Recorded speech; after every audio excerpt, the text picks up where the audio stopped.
They didn't just fire the pregnant maid. They dragged her to the front gate, ripped the servant badge from her uniform, threw her suitcase into the mud, and locked the mansion doors behind her. 9 months pregnant, alone, soaked by the cold rain, with nowhere left to go. As she collapsed on the roadside, the lady of the mansion looked down from the balcony and smiled. "Let her rot," she said. "That bastard child deserves the streets." Everyone believed she was just another poor maid carrying a stranger's baby. Everyone, except one man, because hidden inside that tiny unborn heartbeat was the last living heir to a fortune worth billions. And the quiet gardener they mocked, the man they ordered around, the man they never looked in the eye, wasn't a gardener. He owned everything: the mansion, the company, their future. Did you see her face when I told her? Oh, she looked completely destroyed. Her life is officially over now. Everyone believed she was just another poor maid carrying a stranger's baby. Their names. They just didn't know it yet. 9 months later, the same family that laughed while she cried in the rain would crawl across the marble floor, begging the woman they destroyed for one impossible thing: forgiveness. But by then, she had something far more valuable than revenge. She had the power to erase them forever. Welcome back to SM Stories. If you love emotional stories, stories about love, pain, and second chances, then you are in the right place. Before we start, subscribe to SM Stories so you never miss a story like this again. Now, let's begin. Her name was Ngozi. She was 24 years old, and she had worked in the Ease family compound in Enugu since she was 19. 5 years of scrubbing floors. 5 years of washing clothes that cost more than her monthly pay. 5 years of being invisible in a house full of gold and marble. Ngozi's mother died when she was 15. Her father remarried a woman who never wanted her in the house. So Ngozi left the village with one bag and one prayer: "God, just give me a roof and a reason to keep going." She found both in the Ease household. It wasn't kindness that gave her the job. It was cheap labor. Madame Chinello Ease liked maids who worked hard and complained little. "You are lucky to be here," Madame Chinello told her the first day. "Girls like you don't get chances like this." Ngozi lowered her head and said nothing. She had learned, a long time ago, that silence kept her safe. Every morning she woke before the sun to prepare breakfast. Every night she went to sleep long after the family did. She ironed shirts she could never afford. She cooked meals she was not allowed to eat with the family. She smiled when she was insulted, because a maid who argued was a maid who got sent back to the village. The Ease family had 2 children. Obiageli, the daughter, was Ngozi's age, spoiled and cruel in the quiet way rich children learn from their parents. And there was no son, not anymore. The family's only son, Kelechi Ease, had disappeared 6 years ago after a violent argument with his father, Chief Emeka Ease. Nobody spoke his name in that house. It was as if he never existed. He brought shame on this family, Madame Chinello would say whenever a photo of him surfaced in an old album, running away like a coward instead of taking his responsibilities. Ngozi never asked questions. A maid who asked questions did not last long. One afternoon, Obiageli spilled a glass of wine on the imported rug and blamed Ngozi in front of guests. "She did it," Obiageli said, pointing without looking at her. "She's always careless." Ngozi opened her mouth to explain, then closed it again. She got on her knees and cleaned the stain while the guests watched and whispered. "You people don't train your staff well," one guest said, laughing. Ngozi's hands trembled, but she kept scrubbing. That night, she sat outside the boys' quarters where she slept, looked up at the stars, and whispered the same prayer she always whispered: "God, I am tired. Just give me one person who sees me." She didn't know that person was already living 3 doors down from her. His name, as far as anyone in the compound knew, was Emmanuel. He had come to work as the new gardener 8 months earlier, hired by the estate manager while Chief Ease was traveling abroad. He was quiet. He kept to himself. He worked with his hands and never complained about the heat or the long hours. The other staff didn't trust him at first. He spoke too properly for a gardener. He read books in his free time. He carried himself with a stillness that didn't match his torn work clothes. That one is hiding something, the driver, Baba Musa, used to say. A common gardener does not walk like that. Ngozi noticed him differently. She noticed the way he greeted the other staff by name, the way he gave his lunch to the younger boy who cut the grass because the boy's family was struggling. She noticed that he never once looked at her the way the rest of the household did, like she was furniture. One evening, she was carrying a heavy basket of wet laundry to the clothesline when it slipped from her tired arms. Emmanuel was there before the basket hit the ground. "Let me help you," he said simply. "I can manage," Ngozi said, out of habit. "I know you can," he said. "That's not the same as you having to." Something in his voice cracked something in her chest that had been closed for years. They began talking in small moments. While she hung the laundry, he trimmed the hedges nearby.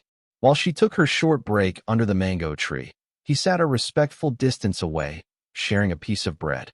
"Why are you always so kind to people who treat you badly?" he asked her one evening. Ngozi shrugged.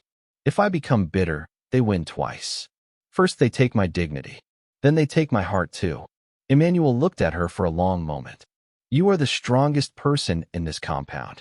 And nobody here even knows your name properly." "They know it," Ngozi said quietly. "They just don't think it's worth saying." "I think it's worth saying," he said. "Ngozi." She smiled for the first time in weeks. Slowly, carefully, something grew between them. Not loud, not rushed. Just two people who had both been overlooked their whole lives, finding a quiet corner where they finally felt seen. "I don't have money," Emmanuel told her one night, sitting under the mango tree. "I don't have a big house or a car. I only have my hands and my word. That's more than most people in that big house have ever given me," Ngozi said. He took her hand gently. "Then let my hands and my word be enough. For now." She didn't know he was choosing his words carefully. She didn't know how much he was hiding. For the next few months, Ngozi and Emmanuel built something small and real in a world that gave them nothing. They met after their chores were done, hidden from the eyes of a household that would have punished them both for daring to fall in love without permission. They talked about their dreams. Emmanuel wanted, one day, to build schools in villages like the one Ngozi came from. Ngozi wanted a small shop, just big enough to sell rice and provisions, so she could stop depending on other people's kitchens. "When I have my shop," she told him, laughing, "you will be my first customer, and I will still make you pay full price." "I would pay double," he said, "just to see you happy." There was a peace in those evenings that neither of them had known in years. No shouting, no orders, no reminders of what they lacked. Just two hearts quietly healing each other. But peace in a story like this never lasts. One night, under the mango tree, with the whole compound asleep, they let themselves believe, just for a moment, that the world outside those walls did not exist. "If anyone finds out," Ngozi whispered afterward, "they will throw us both out." "Then let them find out after we've had this," Emmanuel said. "I'm not ashamed of loving you, Ngozi. Not now. Not ever." She held on to those words tightly. She would need them later, more than she knew. One Sunday, on Ngozi's only half-day off in the month, Emmanuel surprised her with a small parcel wrapped in old newspaper. "I don't have money for gifts," he said, almost shy. "But I made this." Inside was a small wooden carving of a bird, its wings spread wide, carved carefully by hand from a piece of scrap wood. "Why a bird?" she asked, turning it over in her hands. "Because birds don't ask permission to fly," Emmanuel said. "They just do it. I think you've been asking permission your whole life, Ngozi. Permission to rest. Permission to want more. Permission to be angry. I want you to know you don't need it. Not from them. Not from anyone." Ngozi held the little wooden bird against her chest, and for the first time in longer than she could remember, she let herself imagine a life bigger than the boys' quarters and the mango tree.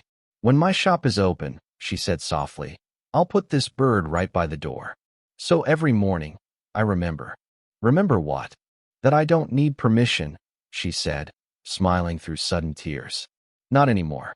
2 months later, Ngozi stood in the small bathroom behind the boys' quarters, staring at a pregnancy test with shaking hands. She was going to have a baby. Her first feeling wasn't joy. It was fear. A maid, unmarried, pregnant, in a household where reputation meant everything. She knew exactly how this would end.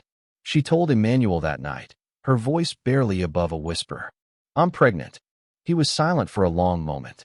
Ngozi's heart sank, bracing for him to run, the way men like this always ran. Instead, he knelt in front of her and placed both hands gently on her stomach. "Then this child," he said, "will never once wonder if he is wanted. Not for one single day of his life." Ngozi began to cry, and for once, they were not tears of pain. "We'll figure it out," Emmanuel promised. "I have to sort some things out. Family things. It's complicated, and I haven't been honest about all of it. But I need you to trust me a little longer." "What things?" Ngozi asked. "Give me time," he said. "Please. I need to make things right before I can bring you into what's coming."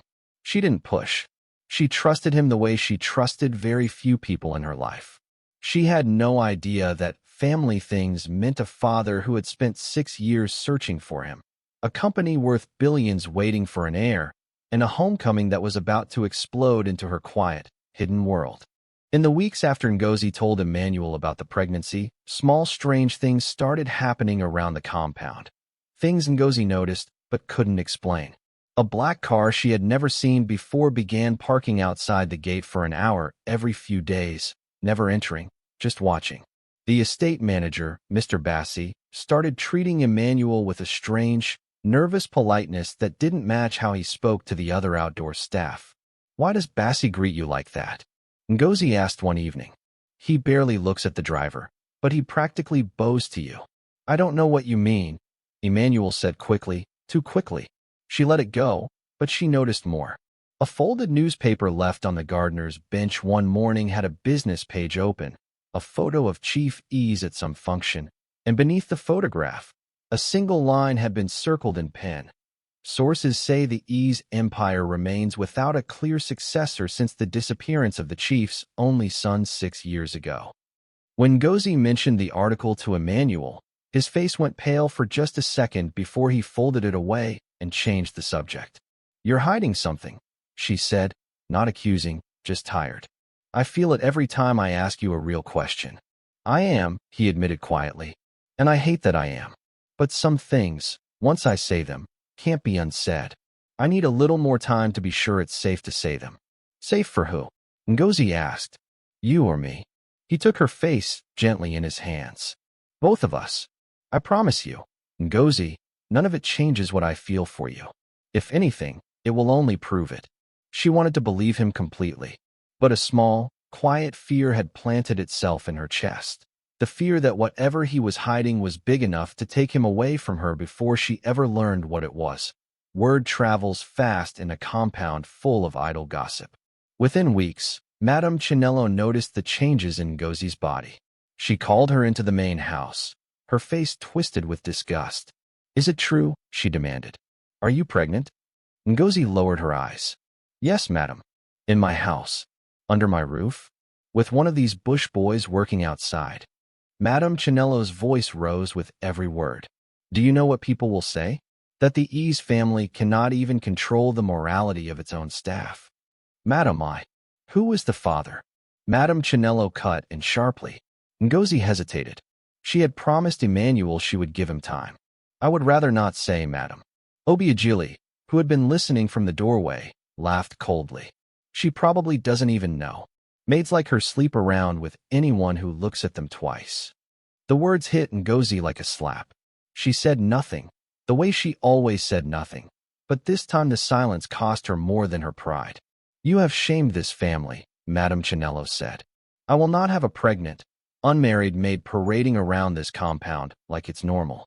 You have 1 week to find somewhere else to stay." "Madam, please," Ngozi begged, one hand instinctively moving to her stomach.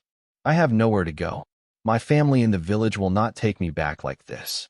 "That is not my problem," Madame Chinello said coldly. "You should have thought about that before you disgraced yourself." 3 days later, the Ease family hosted a small gathering for visiting business partners. Ngozi was ordered to serve drinks despite her condition, her feet swollen, her back aching with every tray she carried. One of the guests, an older woman dripping in gold jewelry, looked Ngozi up and down and laughed loudly enough for the whole room to hear. "Chinello, Is this the maid everyone is talking about? The pregnant one. Unfortunately, Madame Chinello said, forcing a tight smile. She'll be gone soon. Good. The woman said, waving a dismissive hand at Ngozi as if shooing away a fly. It's bad for business, having that kind of embarrassment walking around your home. Ngozi kept her eyes on the tray in her hands, her jaw tight, refusing to let the tears gathering in her eyes fall in front of a room full of strangers. She had learned, over 5 years, that a maid's tears were simply more entertainment for people who had never once gone hungry. Obiageli, sitting nearby with her friends, added her own cruelty to the pile. At least when the baby comes, we'll finally know if the father has a face, or if he's just a rumor she made up for sympathy. The guests laughed again. Ngozi set the tray down carefully, excused herself as calmly as her shaking hands allowed, and walked to the small bathroom near the kitchen, where she finally let herself cry. That night, Ngozi told Emmanuel everything, sobbing quietly so the other staff wouldn't hear. His jaw tightened, his eyes burning with something Ngozi had never seen in him before. They will not do this to you, he said. I promise you, Ngozi. I promise you on my life, they will not get away with this. How can you stop them? She asked. You're just a... She stopped herself, but he understood what she almost said. Just a gardener. Just as powerless as her. Trust me a little longer, he said again, his voice tight with urgency now. Please. Emmanuel disappeared for 3 days. No explanation. No message. Ngozi told herself he had run, the way she had always feared men would. She told herself she was foolish to believe, even for a moment, that kindness like his could last. On the 4th day, before he returned, Madame Chinello made her decision. It was raining hard that evening when 2 security guards came to the boys' quarters and told Ngozi to pack her things. Madame said you have disgraced this family long enough, one guard said, not meeting her eyes. She wants you gone tonight. Please, Ngozi begged, standing in the doorway with her small bag clutched to her chest, 9 months pregnant, her feet swollen, her back aching. Just let me stay until the baby is born. I have nowhere. That's not our concern, the other guard said, though his voice was gentler. Madame Chinello appeared at the top of the compound steps, arms folded, watching with cold satisfaction as Ngozi was led toward the gate. Good riddance, she called out, loud enough for the whole compound to hear. We don't need a maid with a bastard child bringing shame to this house. Obiageli stood beside her mother, smirking. Maybe the father will come find you in the gutter where you belong. The gate closed behind Ngozi with a heavy, final sound. She stood in the rain, alone, her whole body trembling, her hand pressed against her swollen stomach. It's okay, she whispered to the child inside her, tears mixing with the rain on her face. I will protect you. Even if I have nothing else in this world, I will protect you. She had no umbrella, no money beyond a few crumpled notes, no family to return to. She began to walk, not knowing where, only knowing she could not stop moving, because if she stopped, she would collapse. She did not know that less than a mile away, a convoy of black cars was already turning into the very street she had just been thrown out of. Chief Emeka Ease had not stepped into that compound in 6 years. His health had been failing, and for 6 years, private investigators across 3 continents had searched for the son who walked out after their bitter argument. 2 days earlier, they had finally found him. Not in Europe, not in America, not living the reckless life Chief Ease had imagined for a runaway son. They found him working as a gardener, under a fake name, in his own father's compound.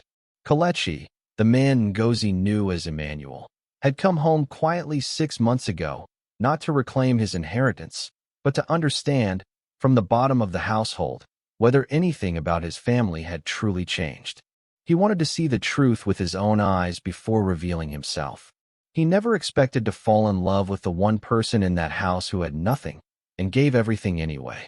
When his father's private investigators finally recognized him and confirmed his identity, Chief Ease demanded to see his son immediately.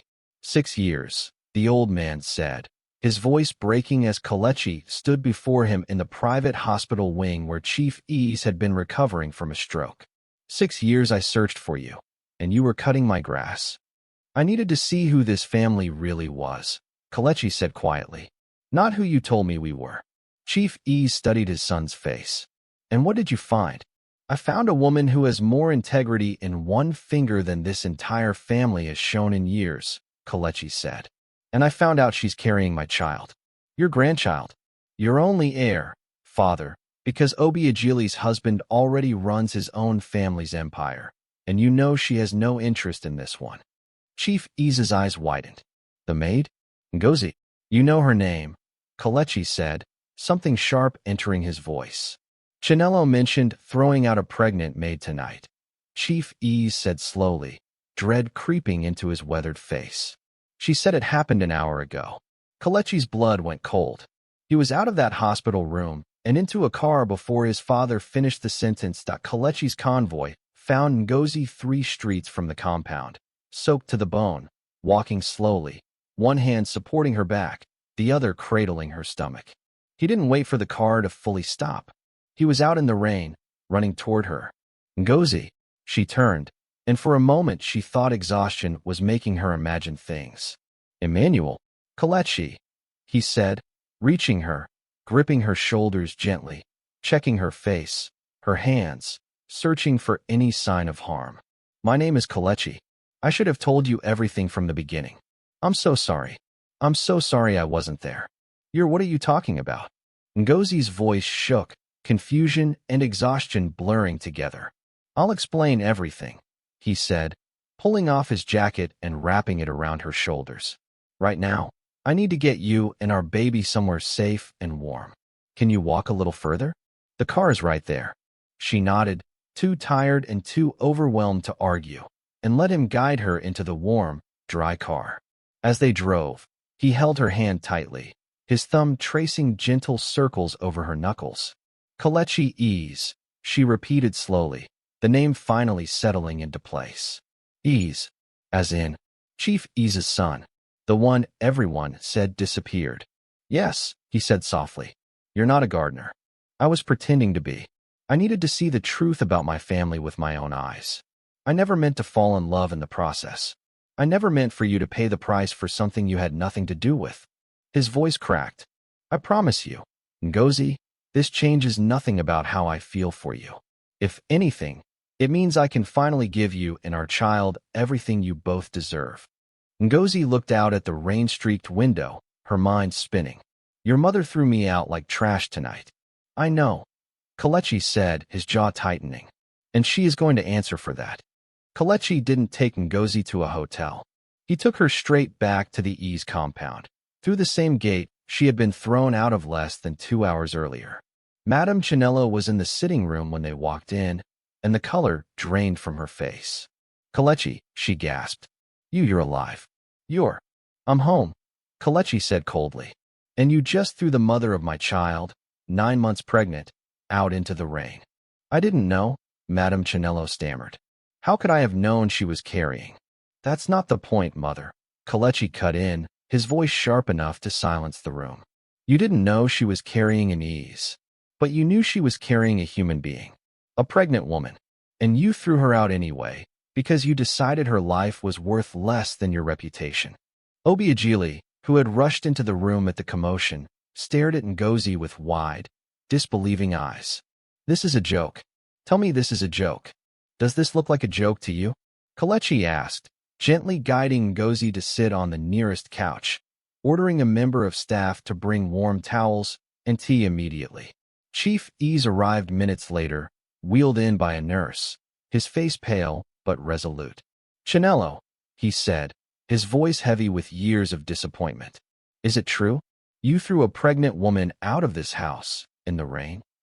Madame Chinello's mouth opened and closed. Emeka, I didn't know she was. You didn't need to know who her child's father was to know it was wrong, Chief Ease said. I have spent 6 years wishing I had chosen differently in the moments that pushed my son away from this family. I will not let you make the same mistake tonight and lose my grandchild too. The room fell into stunned silence.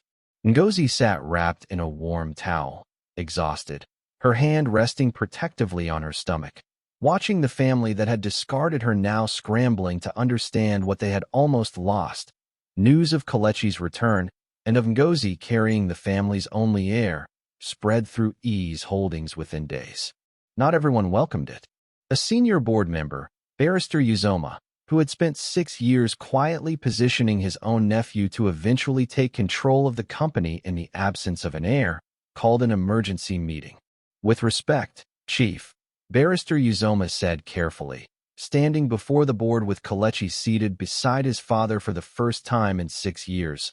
"The company cannot simply hand its future to a child born out of wedlock to a former housemate. Shareholders will panic. Our partners will question our stability. The child is my grandson," Chief E said, his voice steady despite his frail health. "His mother's past employment means nothing next to his bloodline and his character." "Bloodline, perhaps," Barrister Uzoma pressed. "But character is built, Chief, not inherited. What do we truly know about this woman?" Kelechi rose slowly from his seat, his voice calm, but carrying an edge that made the entire room fall silent. "I'll tell you what we know about her. She spent 5 years working for a family that barely acknowledged her name, and she never once stole, never once lied, never once complained where anyone could hear her suffering. She was thrown into the rain, 9 months pregnant, and she still thanked God for a roof over her head the very same night. Tell me, Barrister, how many people in this room, born into money, have shown that kind of integrity even once in their comfortable lives?" The room stayed silent. "This meeting is over," Chief Ease said, rising with the help of his cane. "My grandson is the heir to this company. That is not a discussion. That is a fact you will all learn to respect." As the board members filed out, uneasy but unwilling to challenge the chief directly, Barrister Uzoma lingered by the door, his expression unreadable. "This isn't over, Kelechi," he muttered under his breath as he left. Kelechi didn't respond. He had spent his whole life underestimating how far people would go to protect their own ambitions. He wasn't about to make that mistake again, not with Ngozi and their child's future on the line. That very night, hours after being pulled from the rain, Ngozi went into labor. The East family's private doctor was called immediately. Kelechi stayed by her side through every contraction, refusing to leave even when the nurses suggested he wait outside. "I left her alone once tonight without meaning to," he said. "I am not leaving her again." Madame Chinello stood outside the delivery room, pacing, her earlier arrogance replaced with something that looked almost like fear. "What if something happens to the baby because of the cold, because of the rain, because of what I did?" she whispered to her husband. Chief Ease, in his wheelchair beside her, said nothing for a long moment. "Then that will be a weight you carry for the rest of your life, Chinello, just as I have carried the weight of pushing away our son for 6 years." Hours later, a baby's cry echoed through the private wing of the hospital. A boy, healthy, strong, loud. The way the doctor said was a very good sign. Kelechi carried his son out to where his parents waited, tears streaming freely down his face. "His name is Chidera," he announced. "It means what God has written." Because everything that happened tonight, the rain, the cruelty, the running, the finding, it was all written before any of us understood it. Madame Chinello stepped forward slowly, her eyes on the small bundle in her son's arms. May I see him?" Kelechi looked at her for a long moment before gently allowing her closer. "You will see him, but you will also apologize to his mother. Properly. Not because I am forcing you, but because if you want any place in this child's life, it starts with respecting the woman who carried him." 2 days later, when Ngozi was strong enough to sit up in her hospital bed with baby Chidera sleeping in her arms, Madame Chinello came to see her, alone. For the first time since Ngozi had known her, the older woman's shoulders were not squared with pride. They were bent, tired, human. "I have spent 5 years looking at you and seeing only your uniform," Madame Chinello said quietly. "Not your name, not your pain, not your dignity.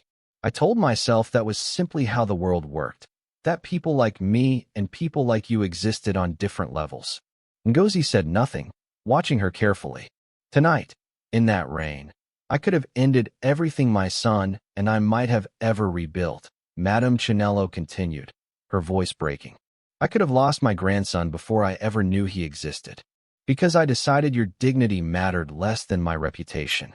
It did feel that way, Ngozi said softly. For 5 years, it felt exactly that way. I am sorry, Madame Chinello said, and for the first time, the words sounded real. Not because of who Kelechi turned out to be.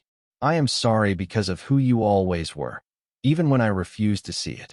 Ngozi studied her for a long moment, then looked down at her sleeping son. He will grow up knowing kindness matters more than money, she said. I hope, for your own sake, that you learn to believe that too. Not because of him. For yourself. Madame Chinello nodded, tears finally falling freely. May I hold him? Just for a moment? Ngozi hesitated, then carefully placed baby Chitara into his grandmother's trembling arms. It was not forgiveness yet, but it was the first true step toward it. Months later, Ngozi stood in a small shop on the edge of the city, exactly like the one she had once described to Kelechi under the mango tree. Except this one had her name painted above the door in bright, proud letters. Ngozi's Provisions. Kelechi had insisted on funding it, but Ngozi had insisted on running it herself, refusing to simply become a woman who lived off her husband's name. I told you, she said, laughing, as Kelechi walked in carrying baby Chitara on his hip. You would be my first customer, and you would still pay full price. Worth every kobo, he said, kissing her forehead. Chief Ease had made a full recovery, and every Sunday, without fail, he insisted the whole family gather at the compound for lunch.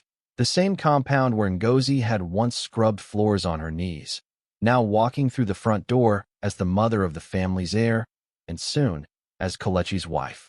Madame Chinello had changed slowly, quietly, the way real change happens, not through grand speeches, but through small actions. She learned every staff member's name. She stopped raising her voice at the people who worked in her home. She held her grandson every chance she got, as if trying to make up, in small moments, for the one night she almost lost everything. Obiagili's arrogance took longer to soften, but even she found herself, one evening, sitting beside Ngozi on the veranda, admitting quietly, I used to think people like you were beneath people like us. Watching my mother almost lose her grandson because of that thinking, it broke something in me. I don't want to be that person anymore. It's never too late to unlearn cruelty, Ngozi told her. I believe that. I have to believe that. On the evening of Ngozi and Kelechi's wedding, held not in some grand foreign hotel, but right there in the family compound, under strings of warm lights and the same mango tree where they had first fallen in love, Kelechi took her hands in his. They threw you out like you were nothing, he whispered, just for her to hear. Tonight, you become the reason this entire family still has a future. Ngozi smiled, tears in her eyes, baby Chitara sleeping peacefully in his grandfather's arms nearby. I never wanted revenge, she said. I only ever wanted to be seen. Then let the whole world see you now, Kelechi said. Because I see you. I have always seen you. And I always will. They once called her a bastard-carrying maid not worth the rain that fell on her. Now she stood as the woman who saved an empire, not with money, not with power, but with the one thing that money could never buy, a heart that stayed kind, even when the world gave her every reason not to. They threw her away in the rain and called it garbage disposal. 9 months later, that same rain washed an empire clean and taught a family that the woman they discarded was the only person among them who ever truly knew how to love. If this story touched your heart, don't forget to like this video and subscribe to SM Stories. More emotional stories like this one are coming every week. Comment below and tell us which part moved you the most. Thank you for watching, and we'll see you in the next story.